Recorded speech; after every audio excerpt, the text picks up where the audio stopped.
l'artiste Fabregas na Robinho Mundibu pour l'instant mabeza makasi. Ye awa ngakuna esimba te so bi niveau nga na linga mwana mobali wana te. Na loba ngo même nzamba limbisanga. Na ebisa yo elinga ezala soit ya phase linga ke te vraiment na ebisa yo apena openyo pena pembe. Na za na mta vérité en fait. Elinga za soit ya phase na epena na kingu donc na triangle kota bor mwe bima ya. Na bor mwe bima ya na mono ndiye ba opéra ngo. Akosa ki parti da menzoka ba opéra bor mwe bima. Batwa ye bango pe. Muta ayego sunga ngakutu c'est mon ami bina filé na mambo ba volo. Fabregas obi kaka ndenge ezalaka na beti mwa tour na place économique na pesa ba mbote pa batu na ngai ndenge ezalaka toujours na bwaka misu boye aventuré na la billet na ngai premium parce que ça la biso tout ba surclassement bina fila ko leka na télévision ko yamba ko ebiso bakutana ne boye ya télé wana bina fila ko bakutana na avion Afrique na biso Afrique francophone toi na numéro 1 te si il fallait avoir numéro 1 en Afrique francophone, c'est d'Afrique francophone, mais toi, on a numéro 1 en musique. L'autre fois dans la vie, déjà, il y a entre nous. Il y a un business. Très bien. Toi, il y a pour ça la vidéo, la photo.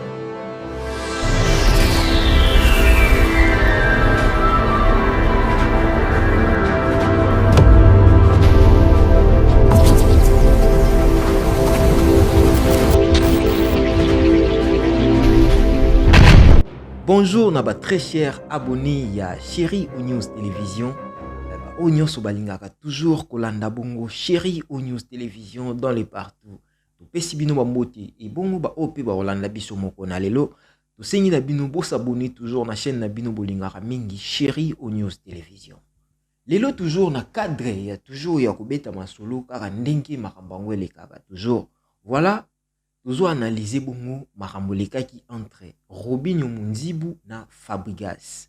L'artiste Fabregas na Robinho Mundibu pour l'instant mabeza makasi. Ye awa ngakuna esimba te. Donc yo préféré retourner pour voir na bino so. Na ebiso ben oui. Ni ne ngelega. So bi niveau nga na linga mwana mobali wana te. Na loba ngo même nzamba limbisanga.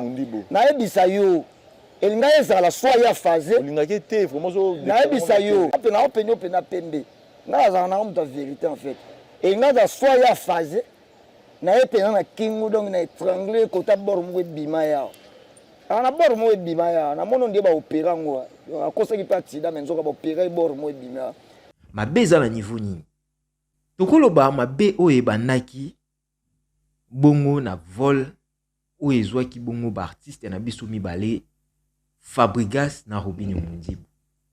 Badaki bongo na vol oye bandaki mema bango bongo na kati ya Kinshasa. Nde na kendaki na mataki. Tango na zongi si classement esimbaki te po ezaki na France. Donc na obligé na ba rendez-vous na showcase le même jour na okoma na changer vol. So na bosanité. Fabregas aki bongo na business class bino mo boyebi na avion to bongo na business class na place économique. Robinho Mundibu afandaki bongo na siège ya place économique. Place économique eza bongo place o bato nyonso bafandaka et puis business class eza bongo place oyo muto futi mwa mbongo ebele aza na mwa posa ya honneur moko boye si on peut dire VIP. Voilà problème oyo ememi Robinho Mundibu na Fabregas bazala na mésentente na minute oyo eza problème wana. Donc Robinho Mundibu afandaki bongo na place économique et puis Fabregas a na business class. Fabregas obi kaka ndenge ezalaka na beti mwa tour. Na beti mwa tour na place économique. Na pesa ba mbote pa batu na ngai ndenge ezalaka toujours. Na bwaka misu boye na moni Robinho Mundibu. Donc il pas fanda na place économique. Abina fandi na tali na mi aventuré na la billet na ngai premium parce que tosalaka biso tu bacirclassement bina fida koleka na télévision oyamba koye biso bakutanaka ne boye atelemi wana bina fida oyo bakutanaka na avion asala circlassement bina fila omona bina fida mpasa ye circlassement ezala nango so bino premium oye na aéroport ofuti mwa 500 balles mwa 500 euros 500 balles basala circlassement soki mpe raté wana ntina kati ya avion bahotesse bango mo bayaka kopropose bato bafanda na premium que tu peux payer autant okende na business nde omona bato ebele bakangakangaka bafoto na business class vérité yango wana ye na place économique ye mutu akambangambanga boye ye mutu alobaka boye na place économique na place économique aoluka nini bino mo boyebi kaka nde makambo yango ezalaka Alfabrigas asala nini abwaki jeton na nini na réseaux sociaux nga nde tokutani na avion Air France namonaki ye et tout mais depuis na bandi pour ton information depuis na bandi kokende Europe ata manager na ngai yebi bato basomela babie no na mate économique te na fini na ngai bato bafandaka na économique te mais ngai no na nayebi Air France to Bruxelles Airlines baavion nyonso ekendaka Europe nayebi siège nango économique ndenge ezalaka te nafandaki na ngai nabi nabeta mwa tu na place économique natala kaka ndenge mamango ezalaka Robino Mundibu arayoki bongo abi papa nga na place économique oyebi poani nazwa place économique oui boka siko réponse ya Robino Mundibu nde nakendaki na mataki ntango nazongi si classement esimbaki te mpo ezalaki na France donc naza obligé na ba rendez-vous na nga na showcase le même jour na okoma na changer vol non esimba te mpo vol ezalaki plein place à business ezalaki plein nazalaki obligé parce que na un contrat bato bamoni nayaki nasali Coco Jambo nasali Enigma donc le même jour nakomi na showcase na Coco Jambo et puis nasali Enigma bato bafutelinga billet bazunga charge prise en charge ndenge na yeboy na réservaki billet na ngai na business class mais vu que nazalaki na retard po il faut na sa showcase moko na Kinshasa mais vu que naaki na retard nazalaki obligé ya umata nyonso naaki obligé ya kumata po na koma kana sa showcase na ngai donc tu comprendre que Robino Mundibu ani na problème te ya mambo ya business class na classe économique mais problème ezawana ezake ye amataki po koma abeta showcase na ye bon toujours na ndenga ba analyse to linga toujours to comprendre likambo ndenge ezalaki bon ba te belé ba seki bobi Robino Mundibu olobaka mingi tala yo lelo yo tumoni yo na business nini classe économique yo za mbongo ebele ofuta billet so ya 600 ya 800 yo za na mbongo ebele sikoyo ato komi na aéroport na olandela ye malembe nga bayo zonga na voiture ya $100,000 nga bayo zonga na voiture ya $100,000 ye bazue na voiture ya Romain te na taxi la différence ya nini yo mati business class yango nga na mati premium tant okita bona aéroport yo zongi ndako na taxi nga na zongi na jeep à $100,000 et yo zonga na aéroport be minga ti pale bon mona nde makambo ezokende donc rando oyo eza vraiment makasi pourquoi parce que la différence ya yo mati business mais mutu mwa mati premium aye na Congo ngo azana une affaire ya 100 personnes ba yo ke sengo komona ye yende na kiti kino nani yo ke sengo komona ya pa ba miseno ba flataka ye avec des preuves ya médias sociaux nyonso ezalaka a vérité te ya lokuta ezalaka ya mabe ezalaka donc ndenge biso tout toyebi donc voilà place makambu vraiment eyaki koyinda Fabrigas alobi keno petit wana ba classe économique na ye wana amataka ngo soki amatisa ngaka photo te mais so amati business class ye wana kangi photo atie wono ngai na mataka business class na mataka classe économique te yango nde elamusi affaire wana nde eya kolamusa lisusu affaire ya problème ya Fabrigas na Robino Mundibu to soki wana te toyozwaka ba information ya nini ya Robinho Mundibu batunye bobi bon par rapport ya album ya Fabregas ya artiste Fabregas omoni yango ndenge nini yebisa biso nano omoni yango ndenge nini boyo kasi ko réponse ya Robinho Mundibu nazaki même pas au courant ya album wana nazaki même pas au courant ya sorti album wana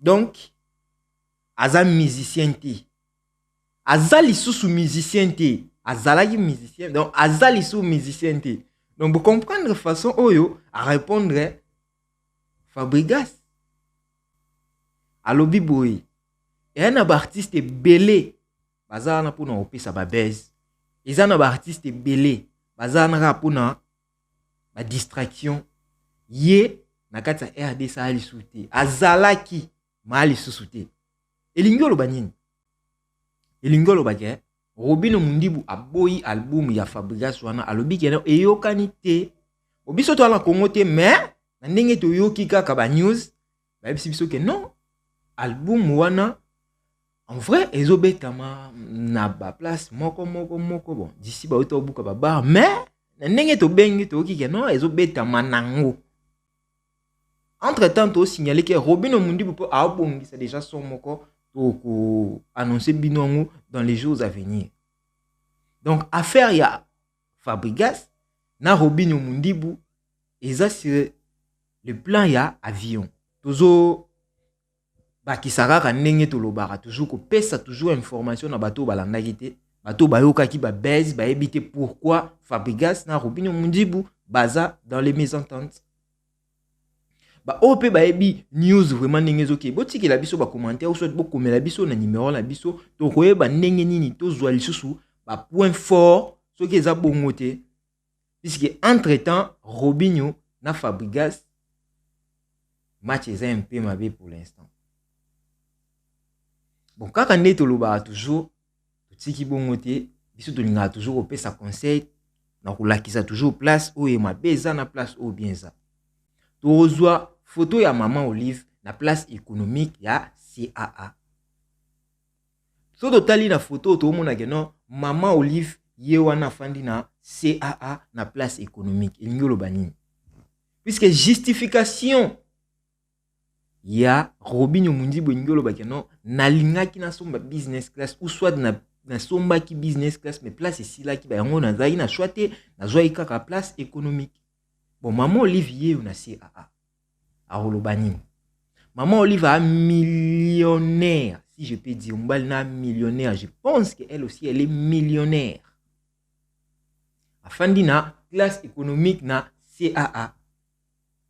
Donc, en conclusion, muto afandi na classe économique na muto afandi na business class. Elingi kolobate ke non, ou afandi na business class, azam na mbongo ebele koleka muto afandi na classe économique.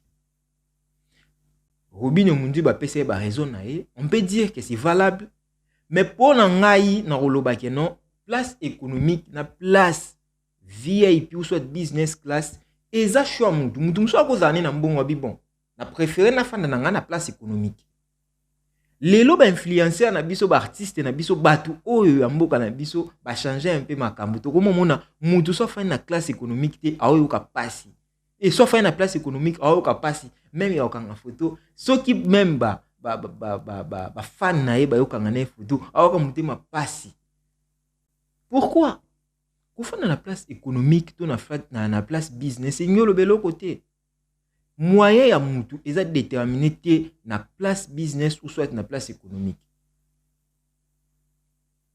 Bon kande Robinho Mundibu abi bon place ici là qui et tout mais ngapo na ngai justification na ye eza na ngote na sens eza na ngote pour et défendre et malobi dans le sens que non pour comprendre que asomba ki bien na place business mais la place ici ekoka kité bon entre temps tout le monde ke ba boss belé pe bazara asombine na classe économique afandi ne akomi asema mune place avantage ya classe business ezara nini na expliquer bino exemple muto alomwe France ba na scale na Turquie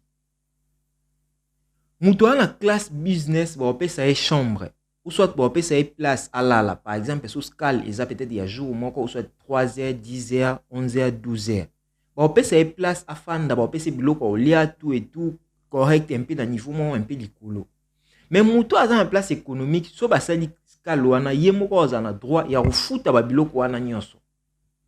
Vous comprendre donc elingi koloba non muto aza en classe économique oui économiser l'art nae pour ceux qui a commis à salela mbongo na peut-être avec économie yango ba benga en classe économie. Vous comprendre donc et puis différence il y a billet à classe économique na billet à classe business et ça la 500 ba 1000 euros ba 500 euros ba 560 ba 600 ba 700 ba 900 MSP 2000 ça dépend il y a place au Kenya ça dépend il y a pays pour au Kenya. Donc voilà en conclusion de Nkolo Bakeno muto ana classe business na muto ana classe économique et ça na différence moko makasité et lo ngolo ba wala ezake mutu na mutu azana façon na amoni la makambo mutu na mutu ayebi ndinga gérer la mbongo na ayebi ndinga gérer la makambo na. Donc voilà na ba cher internaute na biso nyonso balinga toujours ba analyse na biso bo s'abonner toujours na Chéri O News Télévision o eza bongo chaîne na bino ya mokolo na mokolo et puis ça bino ba news ya mokolo na mokolo. Et voilà, tokomi na suka déjà émission na biso moko na lelo. J'espère que soki to linga to signaler un peu titre na biso moko na lelo ya ba MPR ou ba annoncer bongo sortie ya musique na bango ya single na bango sur Martin Bakole que nous saluons de loin. Donc voilà notre champion Martin Bakole topesio ba mbote soki ozolanda biso. Et voilà, tokomi na suka ya émission na biso lelo kande bolingaka toujours analyse na bino. Ba opé toujours balinga opé sabiso ba conclusion na bango na ba commentaire eza bien ba remarque na bino ba conseil na bino et opé sabiso toujours avant et opé sabiso toujours et opé sabiso eko faire améliorer travail na biso et ko faire toujours améliorer musala na biso ndenge zala toujours to linga toujours professionnalisme na musala. Donc voilà ba tunyo so balinga toujours O News Télévision. Donc tout pesi bino bambote place bozali. Et voilà, à la fin, na bo sanité, na pesa ba mbote, na bateau toujours, ba lingara toujours pour soutenir chaîne. Donc voilà, la grâce Koutika. Donc voilà, na pesa yo mote place aux alliés. Donc maître trésor Ambena depuis Kinshasa. Et donc les bâtonniers Oyo Assimi vraiment Baro ya Matete. Donc tout pesa yo ba mbote place aux alliés. Na pesa susu mbote na Muto vraiment akangi masolo na Allemagne donc Adjiston de Bundes donc voilà to pesi bambote Eric Bile na France to pesi mbote na biso na Peniel Maro depuis Lyon to bosani bongote na batu nyonso toujours balinga ko soutenir biso ba chinois nyonso bozala pona biso donc bozala wana pour soutenir toujours chaîne donc ba o tout bolinga biso bokomela biso wana pour sponsoriser émission wana pour ça osala mo eloko moko ndenge zala toujours donc toza na pona bino merci na batunyo so bolanda biso merci na ba soutenir biso allez à la prochaine.